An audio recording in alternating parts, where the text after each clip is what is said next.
Welcome to episode 4 of People of the Process. I'm really excited about this episode because I have two guests that I've been talking about getting on here for a while, and they both told me wait till after swim season. And so they just had conference this past week. Both of them did well, and yeah, we've got two Asbury record holders on this podcast. We've got two people that were really, really well in the top heat of their events. We got the 100 back winner over here. And so, without further ado, I'm going to introduce our first guest. Our first guest, you may know this if you have followed me and stuff in the past, but this is my fiance, and we have gotten engaged in November, but we've been together for about a little bit over 2 years now. And we'll talk about that and a little bit of some other stuff as well, just about her and her life and what God's been teaching her. Emmy, how would you just introduce yourself? Tell them a little bit about you. I mean, I know you, but they might not. So, Um, well, I am Emmy Johnson. I am 20 years old. I am obviously on the Asbury swim team, and I don't know. There's a lot of things. well, so I guess start off with where are you from? Where did you grow up? I grew up in Lexington, Kentucky. Yeah, just about 45 minutes away from Asbury. Yeah, and you grew up in a Christian home, Mhm. and what did that look like?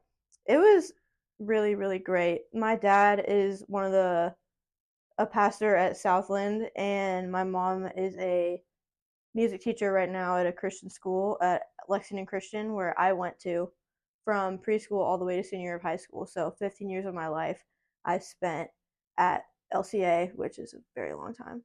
And but it was really helpful growing up in a Christian household because I had a lot of support in growing my faith. Yeah. So that's one thing that we'll talk about. Just a little bit of your story. You grew up obviously in a Christian home, and you had some great influences on you, and you went to a Christian school. But what did the journey of it becoming your own faith really look like? Yeah, my journey, I didn't really have my own faith till probably sophomore year of high school. Like I was not high school, college. And because I was thinking about it a lot all of my freshman year and over the summer, and I really wanted to make myself more intentional because I felt like I was just going through the motions, and I really wanted to just make it my own. So I got more intentional with like accountability and talking to people and making sure I was like doing it for myself and not for like doing it for God, not for like my parents or for other people watching me. Yeah, and so yeah, we had a lot of conversations our freshman year, whether that was just about just reading your Bible or enjoying worship or just like making your faith your own and like opinions about church. You had went to the same church your whole life, and then just trying to figure out like this is a church I really love, but is it the church that I want to grow in?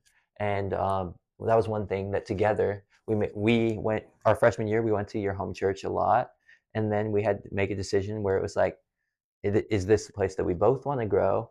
And I wasn't used to church that big. I was like, they're teaching some great things, but I would like somewhere a little bit smaller. And that was an adjustment for us because it was something we had to work through together. Hmm. And we ended up finding a church that we both were passionate about. And what was it like for you to make that change? It was really hard because obviously that home church is it's like because I live around Asbury, so I was still able to go to my home church. It's not like I lived hours away and I couldn't go back every Sunday. So I was able to go back every Sunday, and it was really hard because obviously my family went there, and I was like, I don't want to betray my family, but it's not really betraying my family or anything. It's just like I need to separate myself to have my own faith instead of just walking behind them in their shadow. And so transitioning over to a different church was really hard because I didn't know anybody that went there. At my other church, I knew everybody that was there. I knew all the staff that was there. I knew everybody that was there. And so it was just very hard. I was very like timid going in. Yeah. I like was very nervous. Mhm. Yeah, but it's been a great thing, and we've both really enjoyed it. I think let's jump backwards a little bit more. So you talked about and you went to LCA from kindergarten through 12th grade, preschool to 12th grade. Wow, that's even longer. And so by being at the same school that long, and you get to know those people really closely, for better or for worse.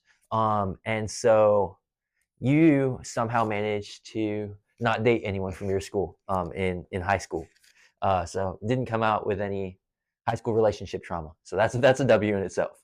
But you what your expectations coming into Christian college? Were you thinking, oh yeah, I'm gonna get that ring by spring, I'm gonna get my MRS degree, or were you just kind of like, I'm just going to school, I want to study physical therapy, I want to swim, I want to just do my own thing? What was your intentions getting into college? Well, because I had never dated anyone, I was like, you know, I hated it. Not, I just didn't like most people at my school because I was just knew them all for so long, and it was just like the same people every single year. And so I was like, there's no way I'm gonna date any of these people. And so I went into college because I really wanted to be in PT, so I came for a kinesiology degree, and I knew that was a really hard degree. So I was like, I'll focus everything in school, and I knew I came here for swimming, and I wanted to break that record, so that was my only goal basically. And I was like, that's what I'm here for. But if I find someone, that would be a nice bonus. And so I always thought it was stupid when people said you got an MRS degree at Asbury, but I guess Yeah. So it's true.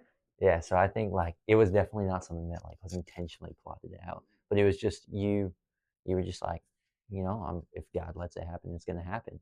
And I mean, I think it's just funny the way that we ended up getting together in the first place. We both were on the same recruiting trip Senior and year of high senior school. year of high school, and yeah, she walked up to me and she was just like introduced herself and she said something along the lines of like, "So you're from Florida? That's a long drive, isn't it?" And I was like, yeah, I think this guy next to me is from like Maryland. I think that's farther." I was completely oblivious. but uh, but then yeah, and then like I was like, "Oh, that girl was kind of cute." She disappeared early from the trip. She got COVID or something. Yeah. And then so I was like, oh, I wonder what happened to her. So I went as you normally do when you wonder what happened to someone. Went and stalked her Instagram, and I found her Instagram, followed her, completely forgot about it. And then went back to high school, and I ended up getting into a relationship with another girl, and it wasn't the best, it wasn't the healthiest, and then I got to college and I tried to make long distance work and it didn't work. And Emmy was one of my closest friends. And like we were just like, we were close, but we were just friends and there wasn't any plans there. Other people knew they were Yeah, everyone else saw it. They were all like, these two are gonna get together. Like, just watch. But like we were both like, I was like, nah, I have this girlfriend. I'm faithful. I'm not interested in any swimmers. I had dated a swimmer early in high school and made myself this decision that me and my friend when we were freestyle rapping once, I was like, don't date swimmers, date swimming. I'm just focused on winning. And so but then and I was like, well, that's a motto to live by now. But then so I remember even like when we started dating, like my friend was like, "Bro, what happened to don't they swim? They swim it." I was like, man, things just happen, and so yeah, like it was just kind of something that like just neither of us tried to force it, and you were kind of like, I think I like this guy, but I'm not going to try and push for anything to happen. Yeah, I was just like, I'll wait because he was dating someone else. And I was like, well, if it's gonna happen, it will happen. So I'm not gonna like do anything. Yeah. And then it just naturally happened. Like we were hanging out one day and it just the hours just kept going on. And I was like, man, we've been hanging out for a long time. 9 hours. And then like we just having a conversation and we were just like, everyone already assumes we're dating. Why don't we just make it official? And that's literally what I said, just like nonchalantly. And then we did. And so we've been together for 2.5 years. Not 2.5 yet, Yeah, but it's pretty almost. close. And it's been something that like there's been a lot of learning and growing along the way. definitely trying to pursue growing closer to God as we grow closer to each other. I figured I would talk about this a little bit for our February episode because it's Valentine's month. But what would you say? Is there anything that just like through being in a relationship that like God has taught you? Probably that I don't know. It's helpful to have. I mean, obviously you can have accountability outside of like a dating relationship, but it's a lot helpful because it's like an automatic accountability partner. I never had like an actual one that I did intentionally because I was always too like shy to tell people things. I was like, I don't want them to know my secrets. That's weird. And so, like, but once you're dating someone, they kind of already know everything about you. And so it's not really awkward or weird. They're just an automatic accountability partner. Yeah, that's true. Like the accountability that you get just in like, hey, keep me accountable to this, and like call me out, I'll call you out because it's out of love. It's not out of like being mean. It's just like we both wanted to help each other grow, and like that's been super helpful. With, like we hold each other accountable to reading our Bibles, or Mm-hmm. like if one of us like is saying something that like about ourselves or about someone else that we don't like we we get on each other about it, or like there's a lot of other examples, but like that's been something that's really been helpful, especially when your relationship is built on just trying to pursue closer to God as well as to each other. Then you have the same goal in mind, and so you're able to really strive for that together.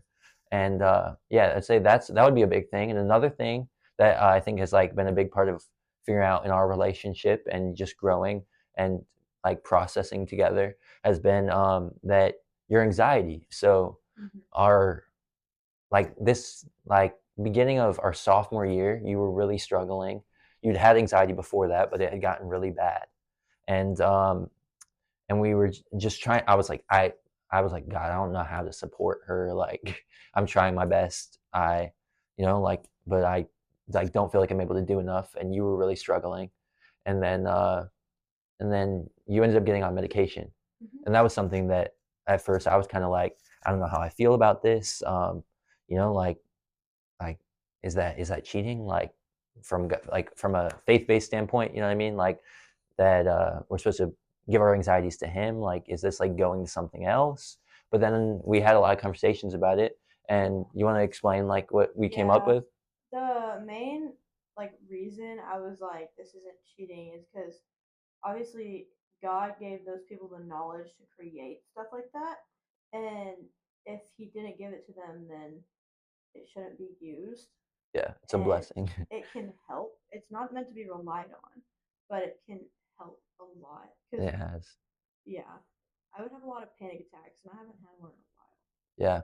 So yeah, and like by cheating, I mean like going outside of the design of God. Like, Yeah, but yeah, but like if God designed, but God gave us the ability to create, yeah, and He told so us to create. So yeah, and they created that, so I could use yeah, and so that's been huge. So you talked a little bit about how you've grown to learn how to cope better to your anxiety, it. Hmm. and so that's been something that's a big part of what God's just been helping you and teaching you. What is something else that He's really been teaching you this season? I would say, oh, because this kind of goes back to like the helping each other keep accountable, Bible reading wise, and I was never able to keep a consistent Bible reading like regimen. Yeah, I don't know, but because I would just get bored because I was just like reading and like I can't comprehend reading very well. I'm just like a really bad reader, and it was just hard for me because I would get bored and then I would want to finish a book in a certain amount of time. So I would just read huge chunks of verses and not actually take anything in. I would just read it so I could say I finished it, but I didn't actually take anything in. But over the summer, I'll have to find her TikTok handle. But it was this girl, well, first at Delight.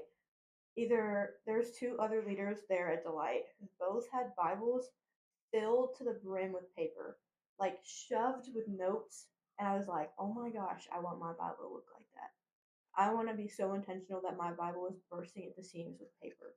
And so over the summer, I happened to stumble across this lady's TikTok, and she was showing new and creative ways to put paper in the Bible. And I found one that I really liked, and it's where you glue it straight in the Bible, so you don't lose a spot, exactly what verse it goes to. And that actually, even though it's like silly, it helps me motivate to like read verses because I really want to like glue a paper in my Bible. So I just read it and I'm like, God, tell me what this is saying to me because I really want to write this down, even if I don't know what it is yet. And so it gives me the opportunity to read and write stuff down because I really like the scrapbooking type part of it. And um, I have learned recently, I mean, I did this over the summer and stuff, but I didn't really realize why I did it. And were just talking in Delight this week, actually. Delight is a ministry on most campuses at college. But I noticed that we were talking about reading smaller sections of the Bible to help comprehend it, and I was like, oh, I actually do that now. And for example, like in Psalms, it's really easy to read small sections because it's kind of split. Like Yeah. each chapter is really, really small. But if you're reading like I'm reading Matthew right now, and those chapters are long. They're like 2 pages sometimes. 2 pages is too much for me. I can't focus that long for 2 pages. So I just go from bold heading to bold heading, and it's like a small story, and so I can dive deep into whatever that small section is. Yeah, and so that's awesome. And you talked a little bit about delight, and that kind of brings me to the next thing I wanted to talk about. So delight is something that you're really passionate about right now, and can you bring awareness to what that is and why you think that Christian community is so valuable?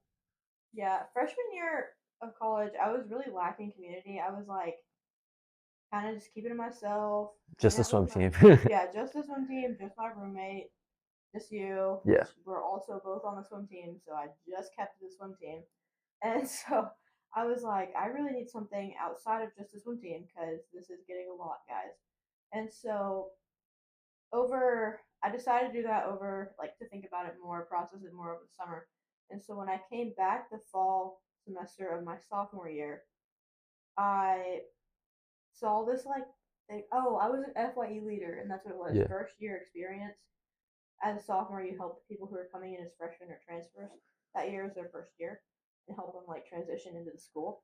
And so I was coming early for that. And in our like training seminars, they started talking about all these community groups and Christian Bible studies and stuff like that.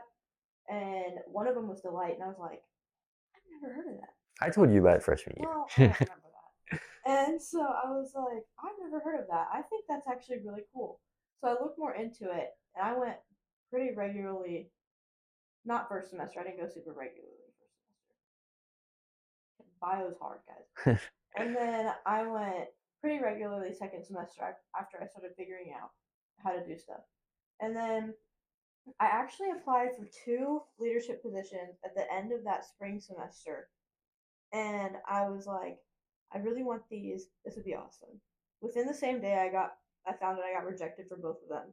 And one of the leaders of Delight actually messaged me like 15 minutes after I got the rejection of both of them saying, hey, we would really like if you applied to be a leader. And I was like, this is crazy. And so I applied, and now I'm a leader of Delight, one of the leaders, coordinators. And it's really helpful to have that core group of like just women, but also I don't see them much outside of Delight because none of them are on the swim team. They don't live in the same building as me.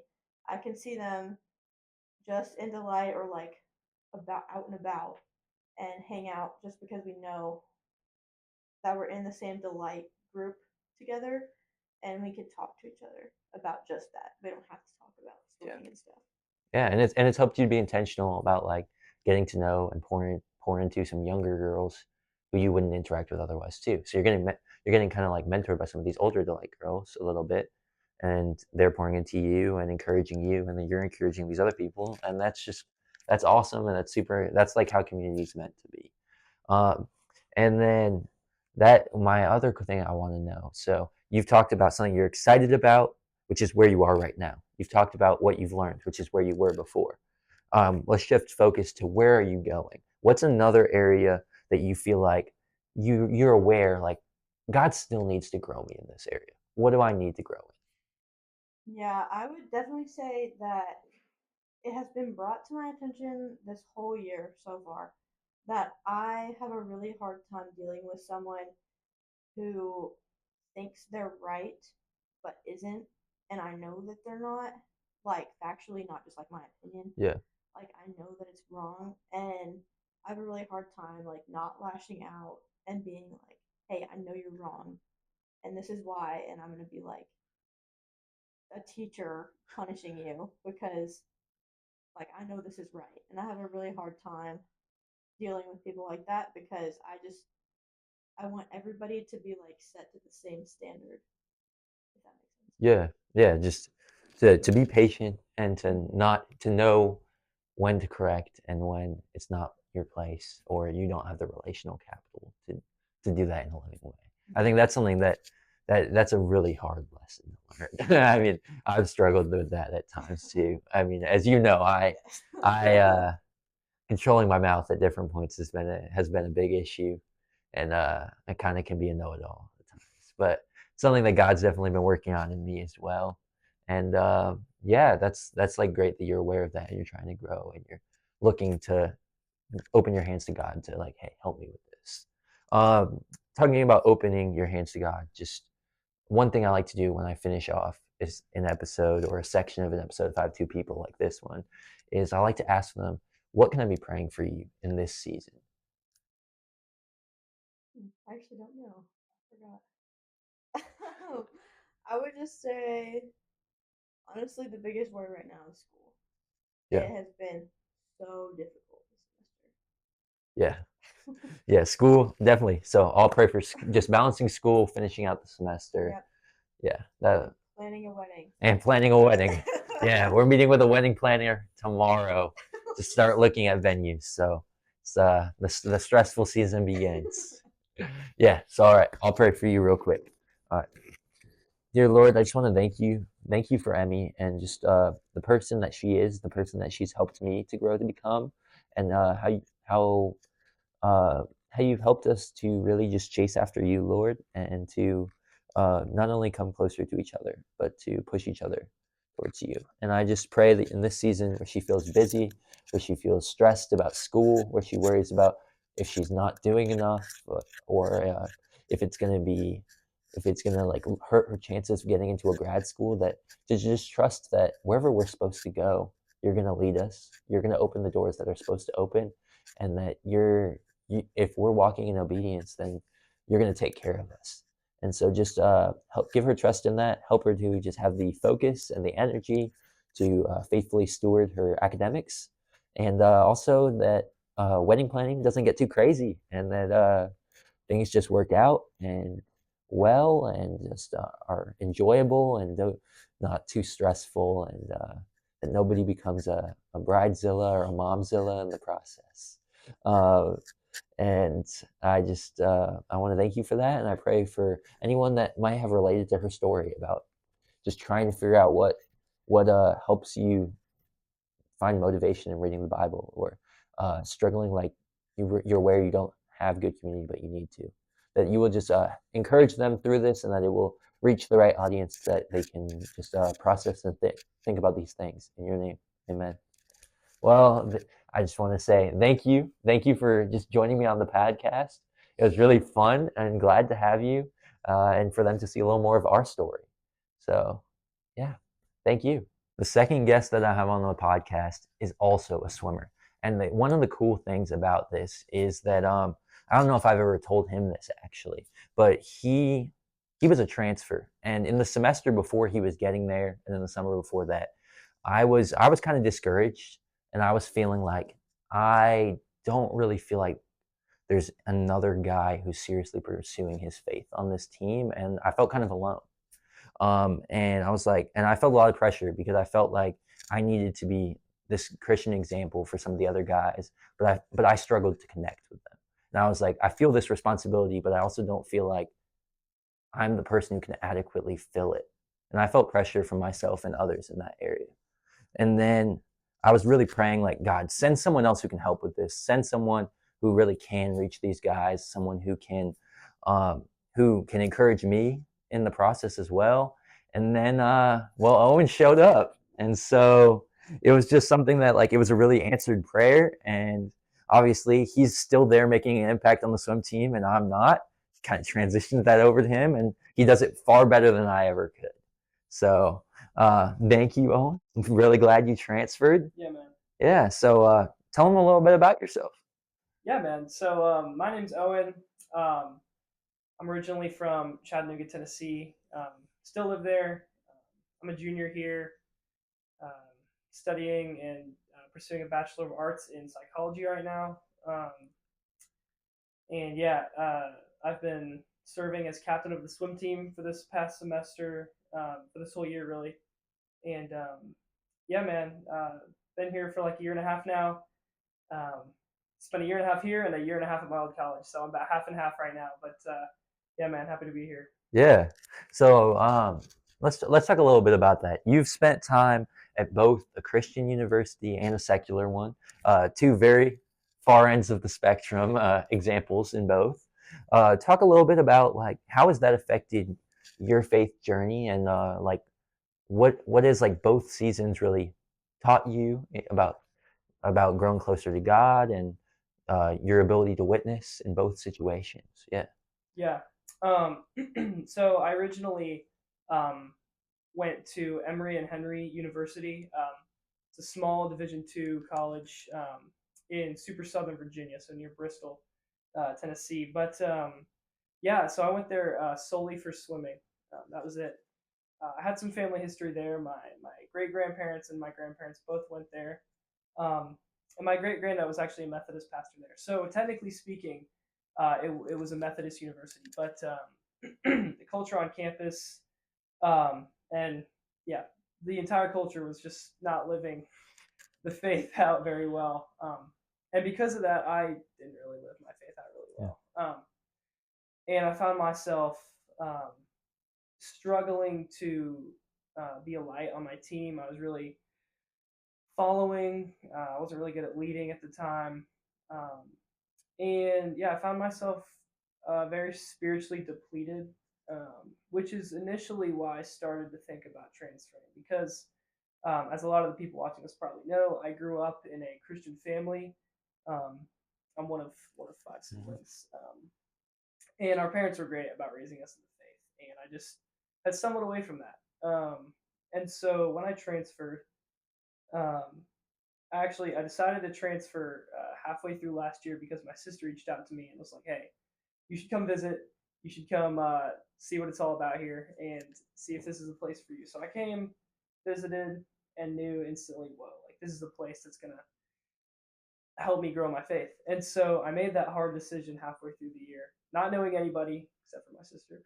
Um, and yeah, man, I came here and finished out that second semester of sophomore year well, um, and really started living out my faith. Faith isn't a place, Hmm. as you know, Yeah. but there's definitely places and people at those places that can really, really help and encourage you. Yeah. And that's been a great thing for me, is being able to grow in my faith in a place that really wants me to, Yeah. and that I'm going to be encouraged to. Yeah, and that's kind of been full circle for you recently, because you've had friends from your old college reach out to you, and they've been like asking you questions about like, hey, like I know you were trying to pursue your faith while you were here, and and it was hard, and like I can see you're growing and you're doing well with it in this new place. What encouragement can you give me to them in this other place? Like you've been able to be still like connect with your friends at your other school, and just encourage them that like even on a secular campus, on a school that may be Christian in name but isn't Christian in deed, that it is possible. And so like what has it been like to be able to hold the balance between like you still have friends that you care about at those schools, and the encouragement you can give them. Yeah, it's interesting because I haven't seen a lot of these people in a Yeah. while, and so every time I encounter them, like over the summer back home or Christmas break just recently, um, it's different because they're like, "Dude, like you want to come hang out and do this or this," and it's like, "Yeah, man, no, I'm good," because I'm living out my faith differently. And like you said, yeah, I've got a friend who I've been talking to recently, and praying for, who is trying to grow in his faith, and to be able to model that for him as best as I can. Yeah. is just super. It's fulfilling, man. Cause yeah, bro, like I want to be a role model for these guys. A role model that I didn't have in the first half of my college career. Um, and yeah, it's been super encouraging and fulfilling to see the Lord work in these guys. Yeah, it's awesome. Yeah. Yeah, and then you've been able to just be encouraged, kind of like how Emmy before you talked about that. Just the sisterhood or brotherhood in this instance, that just having that community and accountability has been huge. What would you say, just speaking to that and the way that that's played into your time, just whether it's on Guild or on the swim team or just at Asbury with other guys? Yeah. Shout out Guild, best hall. But nah, dude, these guys have been great. Like we got gather on Monday nights. We've got prayer board Sunday nights, and like just we have a prayer room open on hall 24/7. And I mean, dude, the culture is just amazing. Shout out to my RA, who has been a great fosterer of the culture at Guild, bro. And it's just yeah, it's been encouraging. And what it does is it keeps everybody accountable, similar to what Emmy was talking about. Keeps everybody accountable and it motivates everybody. Yeah. You see other people growing in their faith, and you're like, "Whoa, bro! If that's the fruit of what it looks like to grow in your faith, I want that. Yeah, I Yeah, want some of that." So yeah, dude, modeling for other people is something that I'm learning. Um, Especially like I mentioned, being a captain on the swim team, it forces you to have a higher level of responsibility, and because of that, um, I have been more motivated.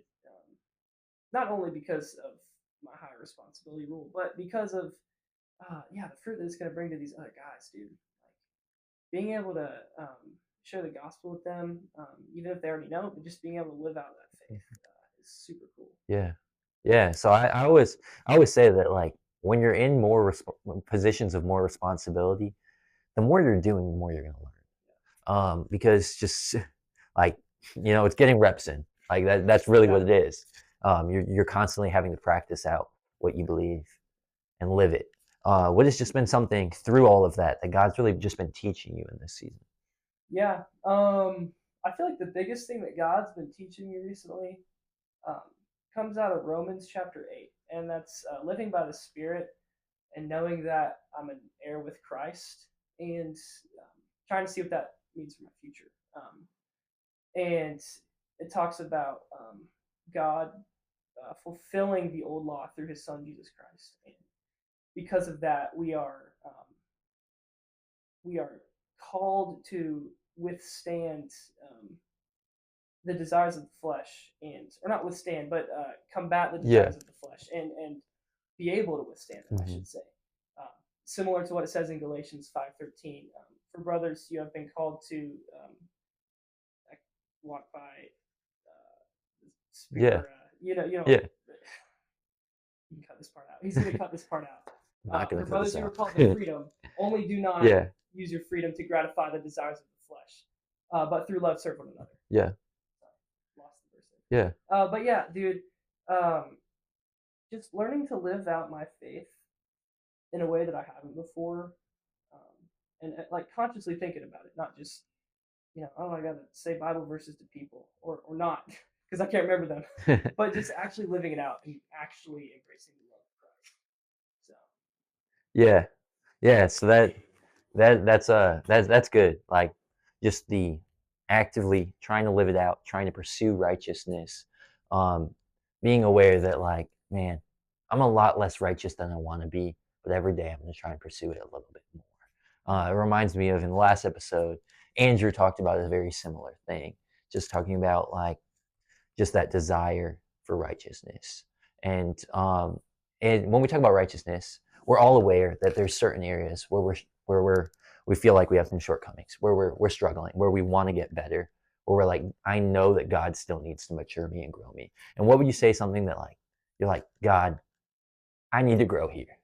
yeah, um, yeah, yeah. So this is interesting. That you'll find no shortage of people that know their stuff here. Um, there's a lot of people that know their theology, and it's humbling. And something I've had to work on is comparison.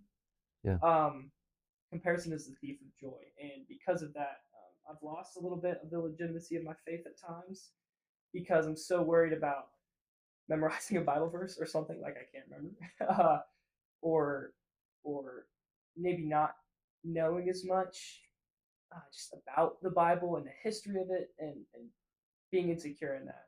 But ultimately, that's not what faith is about.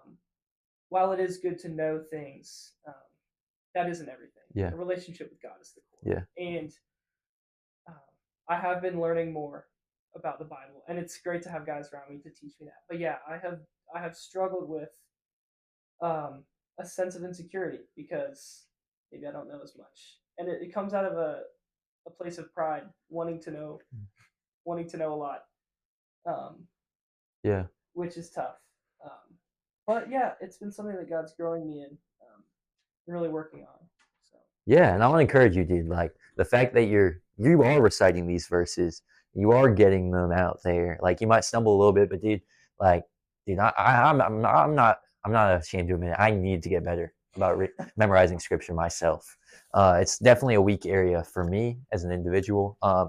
And like that's something I'm like I admire people that like are consistently putting in effort or to do that or who just like dude who just can whip it off like yeah, and so like that's like right here the audio went off. I couldn't hear anything. And it sucks because everything that said after this was really good.